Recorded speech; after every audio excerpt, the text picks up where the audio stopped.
ஹதீஸ் 164. ஜாபிர் ரலியல்லாஹு அன்ஹு அவர்கள் அறிவிக்கின்றார்கள், உணவை உண்டு முடித்ததும் விரல்களையும் உணவு தட்டையும் நன்கு வடித்து சாப்பிட கட்டளையிட்ட நபி ஸல்லல்லாஹு அலைஹி வஸல்லம் அவர்கள், நீங்கள் அந்த உணவில் எதில் பரக்கத் உள்ளது என்பதை அறிய மாட்டீர்கள் என்று கூறினார்கள். முஸ்லிம் 2033. முஸ்லிமின் மற்றொரு அறிவிப்பில் பின்வருமாறு உள்ளது: உங்களில் ஒருவரின் ஒரு பருக்கை உணவு கீழே விழுந்து விட்டாலும் அதை அவர் எடுக்கட்டும், அதில் உள்ள அசுத்தத்தை நீக்கட்டும், பின்பு அதை சாப்பிடட்டும்.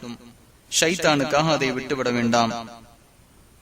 தன் விரலை சூப்பி சுத்தம் செய்யும் முன் கையை துண்டில் துடைக்க வேண்டாம். நிச்சயமாக அந்த உணவில் எதில் பரக்கத், அதாவது அபிவிருத்தி உள்ளது என்பதை அவர் அறிய மாட்டார் என நபி ஸல்லல்லாஹு அலைஹி வஸல்லம் அவர்கள் கூறினார்கள். முஸ்லிமின் மற்றொரு அறிவிப்பில் பின்வருமாறு உள்ளது: நிச்சயமாக ஷைத்தான் உங்கள் ஒவ்வொரு செயலின் போதும் ஆஜராகிறான், அதுபோல் ஒருவர் சாப்பிடும் போதும் ஆஜராகிறான். உங்கள் ஒருவரிடமிருந்து ஒரு பருக்கை விழுந்து விட்டால் அதில் உள்ள அசுத்தத்தை நீக்கிவிட்டு சாப்பிடட்டும். ஷைத்தானுக்கு அதை விட்டுவிட வேண்டாம் என நபி ஸல்லல்லாஹு அலைஹி வஸல்லம் அவர்கள் கூறினார்கள்.